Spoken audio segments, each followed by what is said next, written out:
جماعت ششم کے طلباء السلام علیکم۔ اردو سے دوستی کے سفر میں ایک نئے پڑاؤ کے ساتھ ہم آپ کے سامنے حاضر ہیں، اور اردو سے دوستی برائے جماعت ششم جس کو لکھا ہے، مرتب کیا ہے انسیہ بانو اور عظمیٰ علی نے۔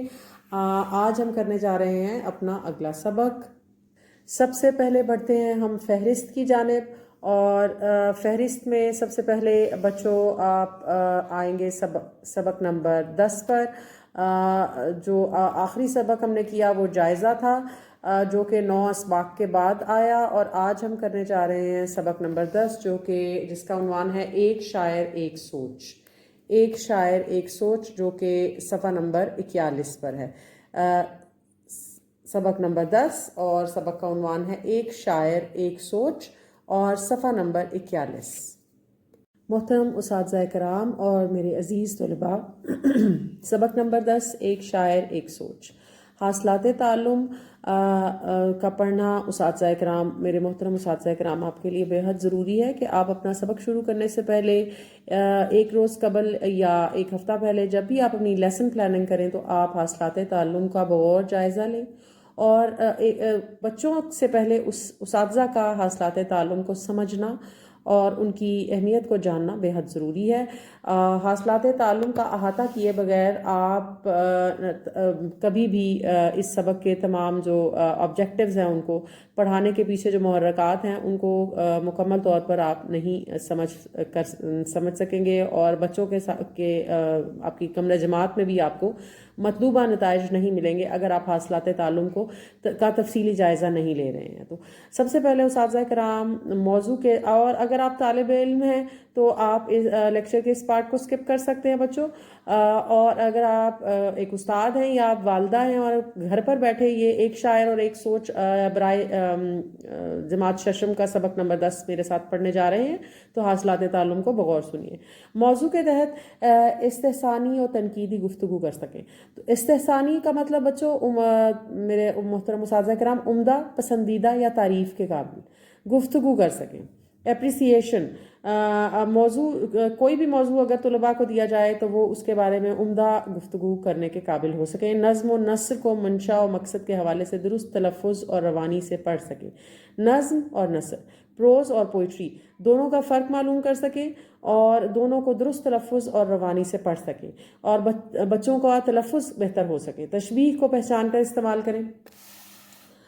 واحد جمع تشبیہ کیا ہے اس کے بارے میں ہم آگے جا کر سبق میں پڑھیں گے۔ واحد جمع کے حوالے سے غلط فکرات کی درستگی کر سکیں، جس کو انگلش میں مائی ریسپیکٹیبل ٹیچرز ہم سبجیکٹ ورب اگریمنٹ بھی کہتے ہیں۔ واحد جمع کے حوالے سے اور واحد اور جمع کے اصول کی غلط فکرات کی درستگی کر سکیں، اور ذرائع ابلاغ انٹرٹینمنٹ سے فیچر سمجھ کر اہم نکات تحریر کر سکیں۔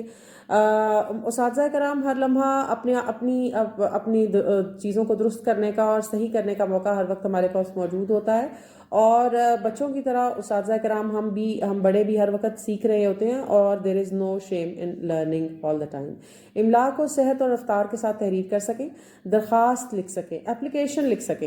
محترم اساتذہ کرام، آپ اگر جماعت ششم کو پڑھا رہے ہیں تو آپ یقیناً بہتر طور پر جانتے ہوں گے کہ آپ کے کمرہ جماعت میں بھی 2 یا 3 بچے ایسے ہوں گے جو واضح طور پر درخواست لکھنے کے قابل ہوں گے، اور ابھی بھی میجورٹی ایسے بچوں کی ہوگی جو درخواست نہیں لکھ سکتے۔ تو یہ سبق ہمیں مدد دے گا کہ آپ اپنے اردو بی کے لیسن کے علاوہ اے پیپر کے اندر بھی آپ درخواست کو ری انفورس کریں، اس کو دہرائیں۔ تو پڑھنے سے پہلے بچوں اب ہم آتے ہیں بچوں کی جانب۔ تو بچوں آپ اس سوال کو غور سے سنیے، اور اگر آپ میرے لیکچرز کو فالو کر رہے ہیں بچوں تو آپ کیا کر سکتے ہیں، آپ ان سوالوں کے جوابات ہمیں کمنٹ سیکشن میں دے سکتے ہیں۔ آپ ٹیچر کے ساتھ رابطے میں رہ سکتے ہیں اور اپنے اردو کے سفر کو اور بھی زیادہ جو ہے وہ رنگین اور مزیدار بنا سکتے ہیں۔ کیا آپ نے اس سے پہلے کسی شاعر کے حالات زندگی کے بارے میں کچھ سنا یا پڑھا ہے؟ کوئی بھی ایسا شاعر جو آپ نے اس کے بارے میں سنا یا پڑھا ہو، اس کا نام، شاعر کا نام، اس کی کوئی بھی نظم، شاعری کے بارے میں آپ ہمارے ساتھ ڈسکس کر سکتے ہیں۔ دوسرا نقطہ ہے بچوں کے لیے کن شاعروں کا کلام آپ ابھی تک پڑھ چکے ہیں. بچوں کے لیے کن شاعروں کا کلام آپ ابھی تک پڑھ چکے ہیں. ان شعراء کے نام اور موضوع کلام بتائیے. اب محترم والدین اور اساتذہ کرام، اگر آپ اپنے بچے کو صحیح معنوں میں ایک اردو کا دلدادہ بنانا چاہتے ہیں، اردو پڑھنا لکھنا اور بولنا سکھانا چاہتے ہیں، تو میں کچھ رسائل اور بچوں کے کچھ جرائد جو کہ ایک طویل عرصے سے بچوں کے لیے معیاری جو ہے وہ ادب مہیا کر رہے ہیں، ان کے نام آپ کو بتا رہی ہوں، جیسے کہ نونہال، تعلیم و تربیت، بچوں کا ڈائجسٹ اور پھول جو کہ ماہانہ جرائد ہیں. اور یہ آپ بچوں کے لیے ان کے نیو ایڈیشنز یا اولڈ ایڈیشنز بھی خرید سکتے ہیں. اور گرمیوں کی تعطیلات میں خاص طور پر، یا اگر آپ بچوں کو بیڈ ٹائم سٹوریز پڑھاتے ہیں، یا اگر آپ کسی گاؤں میں بھی رہتے ہیں اور آپ چاہتے ہیں کہ آپ کے بچہ جو ہے وہ اچھی طرح سے اردو پڑھنا لکھنا اور اس کو بولنا سیکھے، تو آپ ضرور بچوں کے ساتھ جو ہے وہ ایکسٹرا جو بکس ہیں آپ کے نصاب کے علاوہ کتاب، ان کا مطالعہ جاری رکھ سکتے ہیں. تو جانیے نئی بات. نئی بات جاننے سے پہلے بچوں، اگر آپ بائیں جانب دیکھیں گے تو آپ کو ایک شعر نظر آئے گا. تو شاہی ہے پرواز ہے کام تیرا، تیرے سامنے آسماں اور بھی ہیں. اور مجھے امید ہے کہ یہ شعر سنتے ہی آپ کے ذہن میں کسی نہ کسی شاعر کا نام ضرور آیا ہوگا. تو وہ شاعر کون ہے؟ اگر آپ مجھے بتانا چاہتے ہیں تو آپ ضرور اس سبق کو سنیے اور کمنٹ سیکشن میں شاعر کا نام ہمیں بتائیے. تو جانیے نئی بات. ادب میں نظم و نثر دونوں کا اپنا مقام ہے بچوں. ادب میں نظم اور نثر، پروز اور پوئٹری. نثر بچوں، اس میں اب مضمون نگاری بھی شامل ہے، اس میں کہانیاں شامل ہیں. اور نظم جیسے آپ سب جانتے ہیں، ہم نے پڑھی وہ بھی ایک نظم تھی، نعت بھی ایک نظم ہے. اس کے علاوہ آگے آپ کے کتاب میں برسات کی بہاریں آنے والی ہیں، وہ بھی ایک نظم ہے. تو شاعری اور نثر، مضمون نویسی، کہانی نویسی، یہ دونوں چیزیں جو ہیں، دونوں کا اپنا اپنا مقام ہے بچوں. نظم بچوں کی توجہ جلد اپنی طرف کھینچ لیتی ہے. اساتذہ کرام اس کی نغمگی اور لے بچوں کے لیے کشش رکھتی ہے. اس لیے ابتدائی عمر سے بچوں کو چھوٹی چھوٹی نظمیں لوری کے طور پر سنائی جاتی ہیں. اور آپ سب یہ جانتے ہیں، اور بہت سارے اساتذہ کرام اور بہت سارے بچے اور مائیں جو یہ لیکچر سن رہی ہیں، آپ سب کے ذہن میں بہت ساری ایسی نظمیں آئیں گی جو آپ نے یا تو اپنی والدہ سے یا دادی اماں سے یا نانی اماں سے سن رکھی ہوں گی. تو یہ ان کے ذہن پر نقش ہو جاتی ہیں. کیوں بچوں، ہم بڑے بھی ہو جاتے ہیں اساتذہ کرام، تو بہت سارے ایسے جنگلز ہیں، ایسی نظمیں ہیں جو یا تو ہم نے اپنے بزرگوں سے سنی اور ابھی تک ہمیں یاد ہیں. تو اس کا مطلب ہے کہ شاعری بچوں کے حافظے میں جل جگہ بنا لیتی ہے اور تادیر قائم رہتی ہے. تو اس نقطے کو ضرور سمجھیے اساتذہ کرام. یہ بچوں کے علاوہ آپ کے بھی سمجھنے کی بات ہے کہ شاعری کو پڑھنے کا انداز اگر دلچسپ ہوگا تو وہ بچوں کے ذہن پر گہرا نقش چھوڑے گی. مثلا چندہ ماما دور کے، لکڑی کی کاٹھی، صوفی تبسم کا مشہور کردار ٹوٹ بٹوٹ، شان الحق حقی کی مزاحیہ نظم دو بہرے، اور اسماعیل میرٹھی کی دال کی فریاد. محترم اساتذہ کرام، یہ نوٹس ہے، یہ وہ ان کی تصحیح کے لیے جماعت کو یہ آڈیو دوبارہ سنائی جائے، طلباء کی فہم کا جائزہ لینے کے لیے، ان کی میموری یا ان کی سمجھ بوجھ کا جائزہ لینے کے لیے ان سے آڈیو کے بارے میں رائے لی جائے.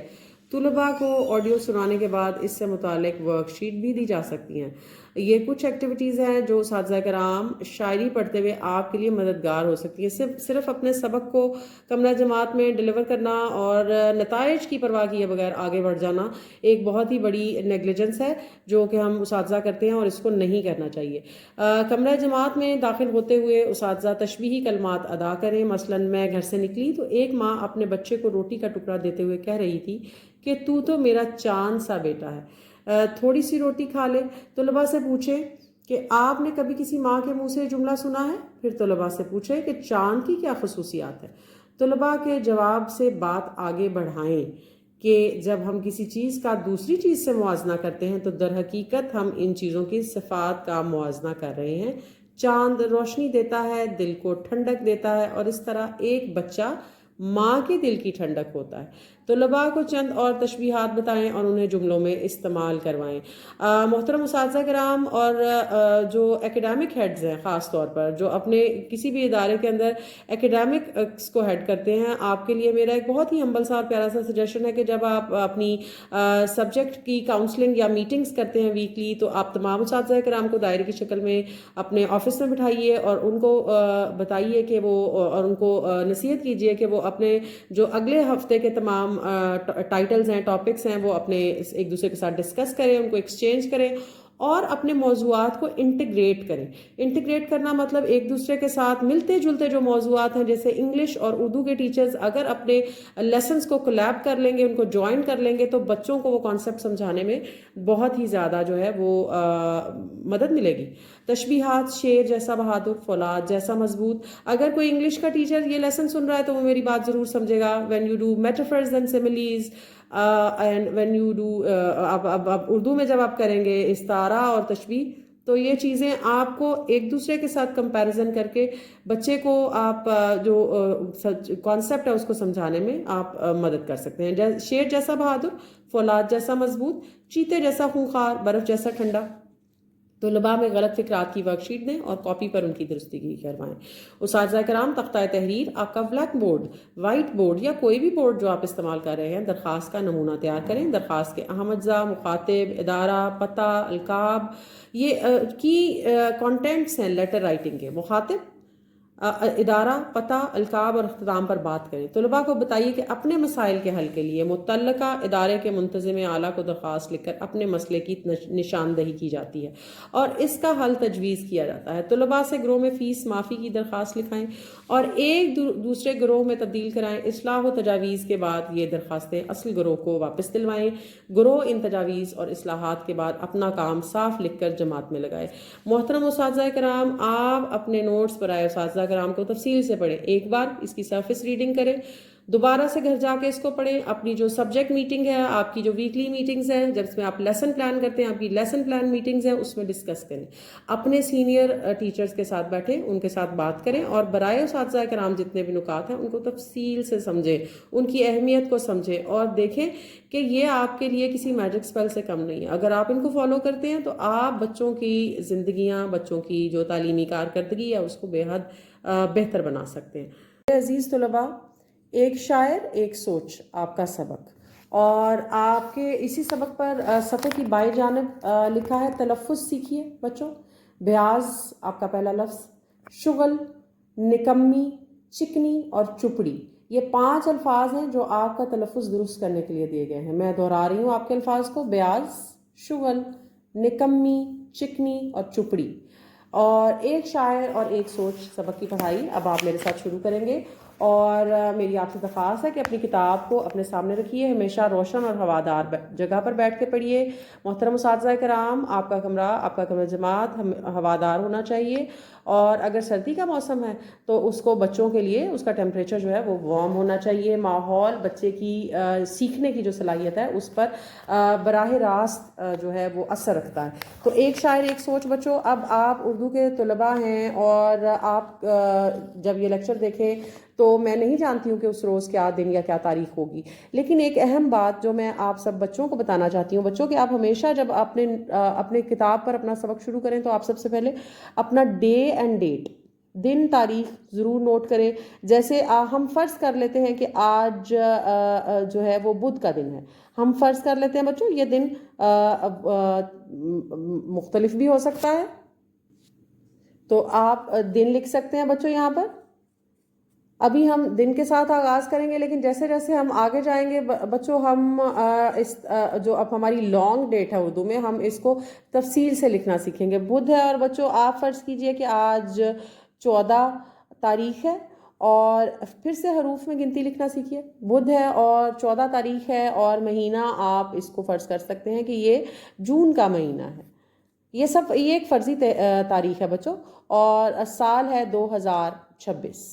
تو اگر آپ کا بچہ روزانہ اس لیکچر کو سنتا ہے یا آپ سنتے ہیں اور آپ جو تاریخ ہے اس کو اردو ہندسوں میں لکھتے ہیں، تو آپ کا بچہ اس لیکچر کے ساتھ اردو گنتی بھی سیکھنے کے، لکھنے کے اور پڑھنے کے قابل ہو جائے گا. میں نے بہت سارے ایسے طلباء کو دیکھا ہے جو کہ بہت سینئر کلاسز میں چلے جاتے ہیں اور اردو گنتی پڑھنا اور سننا، اس کو پہچاننا ان کے لیے مشکل ہوتا ہے. تو آئیے بچوں بغیر وقت ضائع کیے ہم اپنا سبق شروع کرتے ہیں.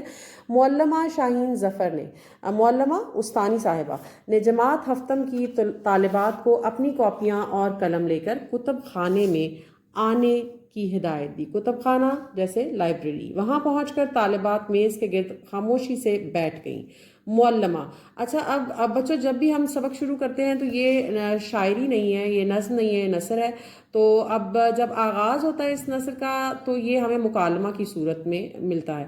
تو معلمہ طالبات سے کہتی ہیں، طالبات سے مخاطب ہیں، کیا آپ میں سے کوئی اندازہ لگا سکتا ہے کہ ہمارا آج کا موضوع کیا ہو سکتا ہے؟ جب بھی سوال پوچھا جائے تو سوالیہ نشان۔ ندیمہ، مس ہم اردو کے دورانیے میں یہاں آئی ہیں، ضرور ہم کسی ادبی شخصیت پر کام کریں گے، کیا میں نے درست بوجھ لیا؟ مس ایک اور سوال۔ اور معلمہ یعنی کہ استانی، معلمہ بیٹا معلمہ مؤنث ہے معلم کی، اور معلمہ کا مطلب ہے استانی۔ بالکل درست جواب ہے ندیمہ، ہم آج شخصیت پر ہی کام کرنے والے ہیں۔ میں ایک اشارہ دیتی ہوں تاکہ آپ اس سے شخصیت کو پہچان لیں۔ یہ کہہ کر معلمہ نے ایک چارٹ کھولا اور اسے کتب خانے کے تختہ نرم پر لگا دیا۔ تختہ نرم بچوں سافٹ بورڈ، اور ابیرہ کو شعر پڑھنے کا حکم دیا۔ اب ابیرہ جو ایک طالب علم ہے وہ یہ شعر پڑھیں گی بچوں۔ کھول آنکھ زمیں دیکھ فلک دیکھ فضا دیکھ، مشرق سے ابھرتے ہوئے سورج کو ذرا دیکھ۔ کھول آنکھ زمیں دیکھ فلک دیکھ فضا دیکھ، مشرق سے ابھرتے ہوئے سورج کو ذرا دیکھ۔ معلمہ، شاباش ابیرہ۔ بچوں آپ کو یہاں پر ایک پنکچویشن مارک نظر آ رہا ہے، استفہامیہ۔ آپ نے بہت عمدہ انداز سے شعر پڑھا ہے، اب کوئی مجھے بتائے کہ یہ شعر کس شاعر کا شعر ہے؟ لائبہ، ایک نئی طالب علم، ہمارا مکالمہ آگے بڑھ رہا ہے اور مکالمے میں نئے کردار شامل ہوتے جا رہے ہیں۔ لائبہ، مس یہ علامہ اقبال رحمۃ اللہ علیہ کا شعر ہے۔ دراصل میرے بھائی جان کل ہی علامہ اقبال رحمۃ اللہ علیہ پر اپنی تقریر کر رہے تھے تو والد صاحب نے ان کو یہ شعر لکھوایا تھا۔ میں نے بھی یہ سن لیا، مجھے شعر تو یاد نہیں ہو سکا لیکن پہچان لیا کہ یہ وہی شعر ہے۔ معلمہ نے لائبہ کو شاباش دی، پھر جماعت کی طالبات کے 5 گروہ بنائے اور انہیں کتب خانے سے اقبالیات پر کسی کتاب یا انٹرنیٹ سے اقبال سائبر لائبریری پر جا کر معلومات اکٹھی کرنے کی ہدایات دیں۔ اگر آپ دیکھیں گے تو میں نے اقبالیات کے گرد ایک دائرہ بنایا ہے۔ اقبالیات یعنی علامہ اقبال رحمۃ اللہ علیہ کے موضوع پر لکھی گئی کوئی بھی کتاب، ان کی سوانح عمری یا ان کی شاعری یا ان کے فلسفہ جو ان کی شاعری کا تھا اس کا احاطہ کرتی ہوئی کتاب۔ اقبالیات پر کسی کتاب یا انٹرنیٹ سے اقبال سائبر لائبریری پر جا کر معلومات اکٹھی کرنے کی ہدایت دی۔ معلمہ نے یہ بھی ہدایت دی کہ تحقیق کے بعد، جانچ پڑتال کے بعد جماعت میں جا کر کام مکمل کریں، پھر ہر گروہ اپنی تیار کردہ پیشکش آرٹ گیلری میں، پیشکش مطلب تحفہ یا اظہار، آرٹ گیلری میں لگائے۔ تو تمام طالبات اپنے اپنے گروہ میں بیٹھ کر طے کرنے لگیں، سوچنے لگیں کہ ان کی پیشکش کیا ہونی چاہیے، ان کا طریقہ اظہار کیا ہونا چاہیے، کون سا موضوع ہونا چاہیے جس کا وہ چناؤ کریں۔ اس دوران میں معلمہ ہر گروہ کے کام کا جائزہ لینے کے ساتھ ساتھ ان کی رہنمائی کرتی رہیں۔ انہیں خوشی ہوئی کہ طالبات نے کام سمجھ لیا ہے اور اپنی تحقیق کا ابتدائی خاکہ بھی تیار کر لیا ہے۔ تو بچوں جب تمام طالبات نے مقررہ وقت میں اپنی تحقیق مکمل کر لی تو معلمہ انہیں کمرہ جماعت میں واپس لے آئیں۔ انہوں نے طالبات کو کام مکمل کرنے کے لیے 20 منٹ دیے۔ مقررہ وقت کے بعد معلمہ نے، استانی صاحبہ نے ہر گروہ کو موقع دیا کہ وہ اپنی تحقیق سے جماعت کو آگاہ کرے، ان کو اس کے بارے میں بتائے، اپنی تحقیق کے بارے میں سب کے ساتھ بات کرے۔ لائبہ کے گروہ نے علامہ اقبال رحمۃ اللہ علیہ کے حالات زندگی کا انتخاب کیا تھا۔ گروہ نے باری باری اپنے حصے کا کام پیش کیا۔ نگہت نے بتایا کہ علامہ اقبال رحمۃ اللہ علیہ کا تعلق سیالکوٹ سے ہے۔ اچھا بچوں، سیالکوٹ اگر آپ اس طرح لکھتے ہیں تو وہ بھی ٹھیک ہے، اور اگر سیال اور کوٹ علیحدہ علیحدہ لکھتے ہیں تو وہ بھی ٹھیک ہے۔ سیالکوٹ سے ہے۔ علامہ اقبال رحمۃ اللہ علیہ 9 نومبر 1877 میں ایک دینی گھرانے میں پیدا ہوئے اور ان کے والد کاروبار کرتے تھے۔ والدہ نیک سیرت اور دین پر سختی سے کاربند رہنے والی خاتون تھیں۔ علامہ اقبال رحمۃ اللہ علیہ نے ابتدائی تعلیم سیالکوٹ ہی میں حاصل کی۔ قرآن کی تعلیم بھی حاصل کی کیونکہ ان کا تعلق دینی گھرانے سے تھا، تو ان کی جو ابتدائی تعلیم تھی اس میں قرآن کی تعلیم جو تھی وہ شامل تھی۔ اسکاچ مشن اسکول سے میٹرک اور انٹرمیڈیٹ کے بعد 11ویں اور 12ویں جماعت کرنے کے بعد گورنمنٹ کالج لاہور سے BA کی ڈگری لی، بیچلرز کی ڈگری لی، پھر MA فلسفے میں کیا کیمبرج یونیورسٹی سے فلسفہ، اور میونخ کی یونیورسٹی جو کہ جرمنی میں ہے سے قانون کی ڈگری حاصل کی، لاء پڑھا۔ وطن واپس آ کر لاہور سے وکالت کا آغاز کیا۔ بچوں یہ جو پہلا گروہ ہے اس نے تو بہت خوبصورتی کے ساتھ ہمیں علامہ اقبال کی جو زندگی کا پہلا حصہ ہے اس کے بارے میں بہت ہی اچھی طرح انفارم کیا۔ ان کا انتقال 21 اپریل 1938 کو لاہور میں ہوا۔ ان کا مزار بادشاہی مسجد کے صدر دروازے کے ساتھ ہے۔ دوسرے گروہ کی طالبہ نے بتایا، اب گروہ نمبر 1 بچوں آپ نوٹ کر لیجئے، گروہ نمبر 1 کی جو ریسرچ ورک تھا وہ علامہ اقبال کی جو اوائل ان کی پوری زندگی کے بارے میں تھا، ان کے بچپن سے لے کے ان کی پڑھائی، ان کی تعلیم، نوجوانی اور پھر ان کے انتقال تک۔ اب دوسرے گروہ کی طالبہ نے بتایا کہ ہمیں دوران تحقیق علامہ اقبال رحمۃ اللہ علیہ کے خادم خاص، ان کے خاص ملازم، خادم خاص ملازم یا نوکر علی بخش کا ایک انٹرویو ملا۔ یہ انٹرویو ممتاز حسن نے 22 ستمبر بچوں یہ انٹرویو ممتاز حسن نے 22 ستمبر 1957 کو کیا تھا۔ ان کی گفتگو سے ہم نے اندازہ لگایا کہ علامہ اقبال رحمۃ اللہ علیہ صبح و سویرے بیدار ہونے کے عادی تھے، یعنی علامہ اقبال صبح و سویرے اٹھنے کے عادی تھے۔ تمام گروہوں کی جو تحقیقاتی رپورٹس ہیں بچوں اس کا مطالعہ بغور کیجئے، کیونکہ یہی بعد میں تفہیم عبارت کے لیے آپ کی عبارت کی تفہیم کرنے کے لیے آپ کی کام آئیں گے۔ وہ کم خواب تھے، ان کو وہ کم سوتے تھے، نماز فجر کی ادائی اور بآواز بلند قرآن پاک کی تلاوت سے فارغ ہونے کے بعد آرام کرسی پر دراز ہو جاتے، آرام کرسی پر لیٹ جاتے، آرام کرسی پر دراز ہو جاتے۔ اور بچوں اس کے علاوہ علی بخش حقہ تیار کر کے لاتے، وہ حقے سے شغل فرماتے اور ساتھ ساتھ اس روز کے اپنے عدالتی کیسوں کا جائزہ لیتے۔ اس دوران میں اگر کسی کی آمد ہو جاتی، اگر شاعری کی آمد، اس دوران میں اگر شعر کی آمد ہو جاتی، کسی شخص کی بات نہیں ہو رہی ہے، شعر کی آمد ہو جاتی تو ان سے بیاض، ان کی ڈائری، بیاض کا مطلب بچوں ڈائری، اور قلم منگواتے، پین منگواتے۔ شعر گوئی کے دوران میں اکثر قرآن مجید لانے کو کہتے۔ عدالت کے لیے وقت سے 15 منٹ پہلے بگھی پر سوار ہو کر روانہ ہو جاتے۔ بعد میں انہوں نے گاڑی خرید لی۔ معلمہ نے تالی بجا کر لائبہ کے گروہ کو داد دی۔ تیسرے گروہ نے بتایا کہ انہوں نے علامہ اقبال رحمۃ اللہ علیہ کی بچوں کے لیے لکھی گئی شاعری کا انتخاب کیا ہے۔ انہوں نے بچوں کے لیے کئی سبق آموز نظمیں لکھیں، اور میں یہاں یہ بتانا چاہوں گی بچوں کہ ہم آ چکے ہیں اپنے اگلے صفحے پر۔ کئی سبق آموز نظمیں لکھیں جن میں ہمدردی، ایک پہاڑ اور گلہری، ایک گائے اور بکری۔ اب بچوں یہ تیسرا گروہ، ہم تیسرے گروہ کی جانب بڑھ گئے۔ ایک گائے اور بکری، اس کے علاوہ ایک مکڑا اور مکھی اور پرندے کی فریاد بہت مقبول ہے۔ کوئی بچوں کی کوئی ایسی کتاب جو ہے وہ نہیں ہے، یا ہم یوں کہیں تو بیجا نہ ہوگا کہ اردو کی کوئی بھی کتاب جو بچوں کے لیے مرتب کی جائے، اقبال کی شاعری اگر اس میں موجود نہیں تو وہ کتاب نامکمل ہے۔ راہیلہ نے بتایا کہ نظم ایک پہاڑ اور گلہری میں شاعر نے ہمیں اللہ کی حکمت کے بارے میں بتایا ہے کہ اللہ نے کوئی چیز بے مقصد نہیں بنائی، کسی کو بڑا بنا دیا تو کسی کو چھوٹا بنا دیا، کسی کو حرکت کی صلاحیت دی اور تو کسی کو وزنی بنا کر زمین میں ٹھہراؤ پیدا کیا۔ اس نظم کا یہ شعر اس حکمت کو بیان کرتا ہے، نہیں ہے چیز نکمی کوئی زمانے میں، کوئی برا نہیں قدرت کے کارخانے میں۔ پیارے بچوں سبق کی پڑھائی کو توجہ دیں، تلفظ کو سیکھیں اور سمجھ کر اپنے سبق کو پڑھیں۔ محترم اساتذہ کرام اپنے لیسن کو انٹرسٹنگ بنائیں، اور بچوں کی دلچسپی اس میں پیدا کرنے کے لیے آپ ان کو لائبریری بھی لے کے جا سکتے ہیں۔ عالیہ نے علامہ اقبال رحمۃ اللہ علیہ کی نظم ایک مکڑا اور مکھی سے حاصل ہونے والے اخلاقی سبق کے بارے میں بتایا کہ شاعر نے ہمیں خبردار کیا ہے کہ ہمیں کسی کی چکنی چپڑی باتوں میں نہیں آنا چاہیے۔ چکنی چپڑی بچوں گریسی مطلب خوشامد سے بھرپور، ورنہ ہمیں بہت نقصان پہنچ سکتا ہے، یہاں تک کہ ہماری جان بھی جا سکتی ہے۔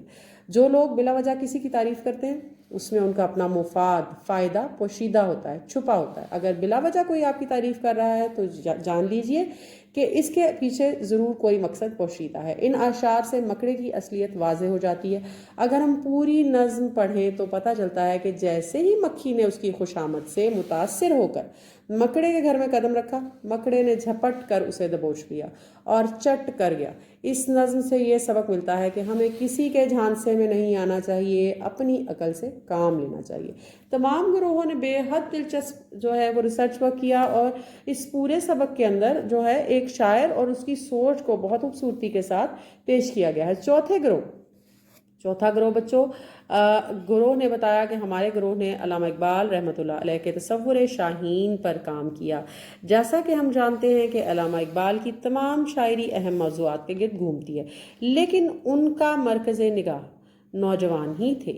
انہیں نوجوانوں سے بہت سی توقعات تھیں۔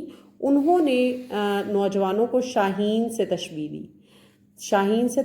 دی، کمپیئر کیا، کیونکہ اللہ تعالیٰ نے پرندوں میں شاہین کو اعلیٰ صفات سے نوازا ہے، اور یہی اعلیٰ صفات اقبال اپنے نوجوان میں دیکھنا چاہتے تھے۔ شاہین غیرت مند اور خوددار پرندہ ہے، وہ اپنا شکار خود کرتا ہے، کبھی مردار نہیں کھاتا۔ شاہین اپنا آشیانہ پہاڑوں میں بناتا ہے، اس کی نگاہ تیز اور پرواز انتہائی بلند ہوتی ہے۔ اسی لیے علامہ اقبال رحمۃ اللہ علیہ نے نوجوانوں کو بھی یہی ترغیب دلائی ہے کہ وہ اپنی سوچ کو بلند رکھیں۔ یہ شعر اس کی موضوع عکاسی کرتا ہے۔ محترم اساتذہ کرام، میری آپ سے درخواست ہے کہ بچوں کو علامہ اقبال کا فلسفہ سمجھانے کے لیے ان کی قدر آسان شاعری کا انتخاب کیجیے، کیونکہ جس وقت یہ شاعری لکھی گئی اور اس وقت سے لے کے اب تک اردو جو ہے وہ اس انداز میں بولی اور سمجھی نہیں جاتی، تو ہو سکتا ہے کہ بچے فوراً ان اشعار کا معنی نہ سمجھ سکیں۔ تو آپ بچوں کی جو نظمیں جو اقبال نے لکھی ہیں انہی کو منتخب کیجیے، انہی کے اشعار ان کے سامنے پڑھیے۔ جماعت ششم کے طلباء ابھی نونہال ہے، اور یقیناً اگر اب وہ اسی طرح آپ جیسے اچھے اساتذہ انہیں پڑھاتے رہیں گے تو وہ جلد اس قابل ہو جائیں گے کہ وہ صحیح معنوں میں اقبال کی شاعری کو سمجھ سکیں اور اس کا لطف لے سکیں اور اس سے سبق بھی حاصل کر سکیں۔ نہیں تیرا نشیمن قصر سلطانی کے گنبد پر، نہیں تیرا نشیمن قصر سلطانی کے گنبد پر، تو شاہی ہے بسیرا کر پہاڑوں کی چٹانوں میں۔ تو شاعر نوجوانوں کو سہل پسندی، آرام پسندی اختیار کرنے کی بجائے سخت محنت کرنے کا درس دے رہے ہیں۔ ان کا کہنا ہے کہ تمہارے بازو اتنے طاقتور ہیں کہ تمہیں اونچے سے اونچے مقام تک پہنچا سکتے ہیں، تو پھر تم اپنی پرواز کو محدود کیوں کر رہے ہو؟ اپنی طاقت، صلاحیت اور جوانی کا بھرپور فائدہ اٹھاؤ اور ملک و ملت کے لیے ایسا کام کر جاؤ کہ نہ صرف تمہارا نام روشن ہو بلکہ آئندہ نسلوں کی حوصلہ افزائی ہو۔ گروہ کی دوسری طالبات نے علامہ اقبال رحمۃ اللہ علیہ کی نظم شاہین سے منتخب کیا، جو نوجوانوں کے جذبات کی بہترین مثال ہے۔ جھپٹنا پلٹنا، پلٹ کر جھپٹنا، لہو گرم رکھنے کا ہے ایک بہانہ۔ جھپٹنا پلٹنا، پلٹ کر جھپٹنا، لہو گرم رکھنے کا ہے ایک بہانہ۔ اگر گروہی ایکٹیویٹیز میں سب بچے یا ایٹ لیسٹ 5 بچے ایک ہی شعر کو بار بار دہرائیں گے تو جو اگلے 10 یا 12 طلباء ہیں محترم اساتذہ کرام، وہ آسانی سے اس شعر کو پڑھنے کے قابل ہو جائیں گے۔ تو آپ تھوڑا سا سمارٹلی اپنا لیسن پلان کر کے اردو کو بے حد دلچسپ بنا سکتے ہیں۔ باہمت نوجوان کبھی حوصلہ نہیں ہارتا، اسے اپنی قابلیت اور زور بازو پر بھرپور اعتماد ہوتا ہے۔ اس کے علاوہ وہ اگر کبھی مشکلات میں گھر جائے تو تب بھی مایوس نہیں ہوتا، بلکہ نئے ارادے، نئے جوش و ولولے سے حریف کا مقابلہ کرتا ہے، حتیٰ کہ کامیابی اس کے قدم چومتی ہے۔ معلمہ نے چوتھے گروہ کے کام کو بھی خوب سراہا اور اگلے گروہ کی طرف متوجہ ہوئیں۔ آخری گروہ نے معلمہ کو اپنا چارٹ دکھایا جس میں نہ صرف شعر، خوش خط لکھا گیا تھا بلکہ شعر۔ اچھا، اب بچوں اگلے صفحے پر جانے سے پہلے اور یہ جملہ مکمل کرنے سے پہلے علامہ اقبال کی یہ تصویر آپ کو صفحے کے آخر میں نظر آئے گی۔ اسی طرح جب آپ اپنا کاپی ورک کریں اساتذہ کرام تو آپ بچوں کو کہہ سکتے ہیں، یا گرمیوں کی تعطیلات میں کام کر رہے ہیں تو بچوں آپ کسی بھی نیوز پیپر سے یا کسی کی بھی پرانی کتاب سے جو قابل استعمال نہ ہو اسے تراشا لے سکتے ہیں، بک شاپ سے سٹکرز خرید سکتے ہیں، اور اقبال کا ایک خوبصورت سا جو پورٹریٹ ہے علامہ اقبال رحمۃ اللہ علیہ کا، وہ آپ چسپاں کر سکتے ہیں اپنی کاپی پر اپنے سبق اور بھی رنگین اور خوبصورت بنانے کے لیے۔ تو جس میں نہ صرف یہ شعر خوش خط لکھا گیا تھا بلکہ شعر کی مناسبت سے خوبصورت سی تصویر بھی بنائی گئی تھی۔ طالبات نے اس شعر کی وضاحت کرتے ہوئے بتایا کہ شاعر نے اس پوری مظاہر فطرت اور اللہ تعالیٰ کی نشانیوں پر غور و فکر کرنے کی دعوت دی ہے۔ اس شعر میں جو معلمہ نے تختہ تحریر پر چسپاں کیا تھا، علامہ اقبال رحمۃ اللہ علیہ فرماتے ہیں کہ اے آدمی اپنی آنکھ کھول، یہ زمین، موسم اور مشرق سے ابھرتے ہوئے سورج کو دیکھ کے خدا کے جلوے سامنے ہیں۔ اگر ہم گہرائی میں اس شعر کے معنی پر غور کریں تو ہمیں پتہ چلتا ہے کہ جس طرح سورج کے بغیر یہ کائنات قائم نہیں رہ سکتی، اسی طرح مشرق سے ابھرنے والے علماء اور فضلاء کے بغیر بھی یہ دنیا نہیں چل سکتی۔ اس کا دوسرا مفہوم یہ بھی ہو سکتا ہے کہ شاعر ہمیں غفلت کی نیند سے جگا کر ہوش کے ناخن لینے کی تاکید کر رہے ہیں، ہمیں احساس دلا رہے ہیں، ہمیں جھنجھوڑ رہے ہیں، بیدار کر رہے ہیں غفلت کی اس نیند سے کہ ہمارے بزرگوں نے علم کی بنیاد پر دنیا کی جسامت، بناوٹ، نظام اور ان کی ترکیب پر غور و فکر کرتے ہوئے لاتعداد جدید چیزیں ایجاد کی۔ اس لیے علم کے حصول میں کوئی کسر نہیں اٹھا رکھنی چاہیے۔ علم انسان کی معراج ہے اور علم نے ہی انسان کو اشرف المخلوقات کے درجے پر فائز کر رکھا ہے، یعنی سب سے اعلیٰ مخلوق ہونے کا اعزاز انسان کے حصے میں تعلیم ہی کی وجہ سے آیا۔ یعنی اسی شعر کے ظاہری اور پوشیدہ مفاہیم میں معنی کا جہان آباد ہے، بس غور و فکر کرنے کی ضرورت ہے۔ اور معلمہ نے طالبات کو عمدہ کارکردگی کا مظاہرہ کرنے پر خوب سراہا، ان کی تعریف کی۔ ان کی ہدایت پر طالبات نے اپنا کام آرٹ گیلری میں پیش کیا، آویزاں کیا، جسے بعد میں اسکول کی دیگر جماعتوں نے بھی دیکھا اور داد و تحسین کے ڈونگرے برسائے۔ اب ڈونگرے برسانا کا مطلب ہے بچوں بوچھاڑ کرنا یا بارش کی بوندیں جیسے ہوتی ہیں۔ اب گرمی کے موسم میں بچوں، جب گرمی کے موسم میں آنے والی جب بارش ہوتی ہے، جب آتی ہے تو وہ بہت موٹے موٹے قطرے ہوتے ہیں اور عموماً ان کو بھی اس بارش کو بھی ڈونگرے برسانا ہی کہا جاتا ہے۔ اس سے پہلے پیارے بچوں کہ ہم اپنے سبق کی تفہیم کے بارے میں مشق کی طرف بڑھیں، ہمیں سبق نمبر 10 ایک شاعر ایک سوچ کے الفاظ اور معنی کا احاطہ کرنا ہے۔ تو بغور الفاظ کو سنیے، ان کے معنی سنیے اور ان کو اپنی نوٹ بک پر کاپی کیجیے۔ تخلیق، چھان بین، جھانسے، دھوکے، حریف، دشمن، اقبالیات، اقبال شناسی کا مضمون، پیشکش، تحفہ یا اظہار، ڈونگرے، بوچھاڑ یا بوندیں، گرمی کے موسم میں آنے والی بارش کی موٹی موٹی بوندوں کا سلسلہ۔ اب اگلی فہرست میں جائیں بچوں اور الفاظ کو نوٹ کریں، اور ان کی واضح سلائیڈ جو ہے وہ آپ کو یوٹیوب شارٹس میں اور اس لیسن کے آخر میں بھی مل جائے گی، جس کو آپ اپنے ہوم ورک کرنے کے لیے استعمال کر سکتے ہیں۔ خاکہ، نقل، قصر، محل، کم خواب، کم سونے والا، مقررہ، طے شدہ وقت، شغل، مصروفیت یا مشغلہ، بیاض، ڈائری یا نوٹ بک، بگھی، رتھ یا ٹانگا نہیں بچوں، تانگا، تے سے، مفاہیم، معنی، سبق آموز، عبرتناک، جس میں کوئی لیسن ہو، کہانی ہو، ترغیب، رغبت یا حوصلہ افزائی، غفلت، لاپرواہی، معراج، بلندی، اشرف المخلوقات، برتر یا افضل ترین، داد و تحسین، تعریف۔ اب بڑھتے ہیں پیارے بچوں ہم اپنی مشق کی جانب، اور مشق میں پہلا پڑاؤ ہے فہم کا، اور فہم میں ہمارا پہلا جو پوائنٹ ہے وہ کیا ہے؟ سبق کی مدد سے درست جواب پر صحیح کا نشان لگائیں۔ اگر آپ نے توجہ سے سبق پڑھا ہے تو یہ بہت ہی دلچسپ ہو جائے گا۔ تو سوال نمبر 1 ہے بچوں، محترم اساتذہ کرام اور میرے عزیز طلباء، اب ہم بڑھتے ہیں سبق کی مشق کی جانب، اور فہم کا پہلا پڑاؤ، سبق کی مدد سے درست جواب پر صحیح کا نشان لگائیے۔ تو شاہین پہاڑوں میں کیا بناتا ہے؟ شاہین پہاڑوں میں آشیانہ بناتا ہے۔ شاہین کبھی نہیں کھاتا، شاہین مردار کبھی نہیں کھاتا، شاہین اپنا شکار خود کرتا ہے۔ شاہین کی نگاہ کیا ہوتی ہے؟ شاہین کی نگاہ تیز ہوتی ہے۔ علامہ اقبال کی شاعری کا مرکز ہے نوجوان۔ تو سبق پڑھ کر مناسب الفاظ کی مدد سے عبارت مکمل کیجیے۔ اب ہم اس عبارت کو پڑھیں گے اور مناسب الفاظ کا چناؤ کر کے ہم اس عبارت کو مکمل کریں گے۔ تو توجہ سے پڑھیے۔ معلمہ نے جو شعر جماعت کو دکھایا وہ علامہ اقبال رحمۃ اللہ علیہ کا تھا۔ علامہ اقبال رحمۃ اللہ علیہ کا تعلق کس گھرانے سے تھا؟ مذہبی گھرانے سے ہے۔ ان کی ابتدائی تعلیم سیالکوٹ سے شروع کرائی گئی۔ انہوں نے گورنمنٹ کالج لاہور سے ڈگری لی۔ علامہ اقبال رحمۃ اللہ علیہ نے اپنی ملازمت کا آغاز لاہور سے کیا۔ تو سبق پڑھ کر درج ذیل سوالات کے جوابات لکھیے، اور سوالات کے جوابات کے لیے ہمیں جانا پڑے گا اپنی نوٹ بک کی طرف۔ تو محترم طلباء، میرے عزیز طلباء، آپ اپنی نوٹ بک کو کھول لیجئے۔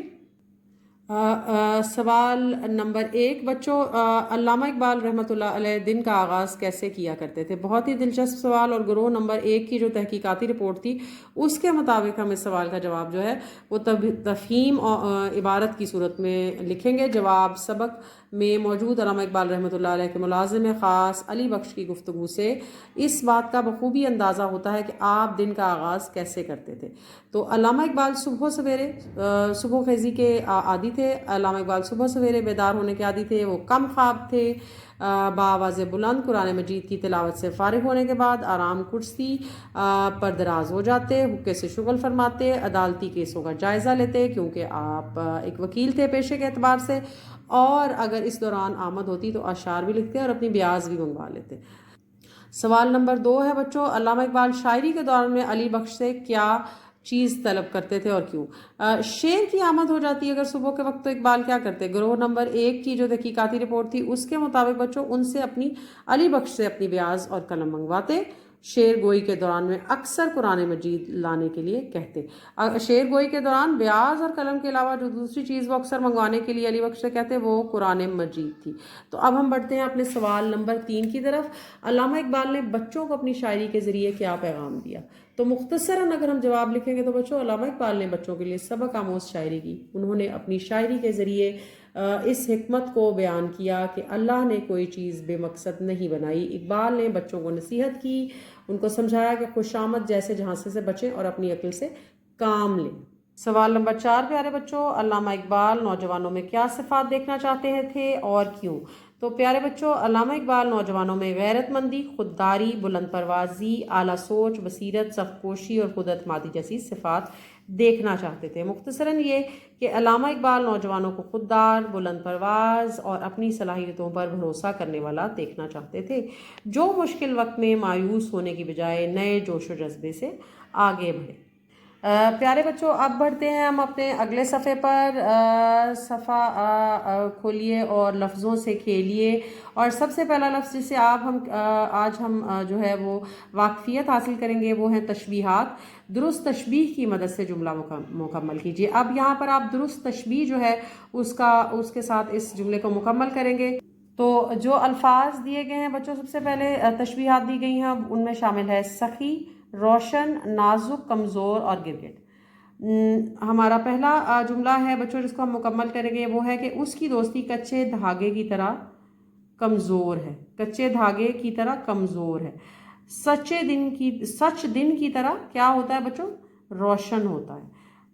مکار شخص گرگٹ کی طرح رنگ بدلتا ہے۔ جیسے گرگٹ جس بھی چیز پر بیٹھتا ہے اس کا رنگ اختیار کر لیتا ہے، اس طرح مکار شخص گرگٹ کی طرح رنگ بدلتا ہے۔ عادل بادشاہ، انصاف کرنے والا بادشاہ حاتم کی طرح سخی تھا۔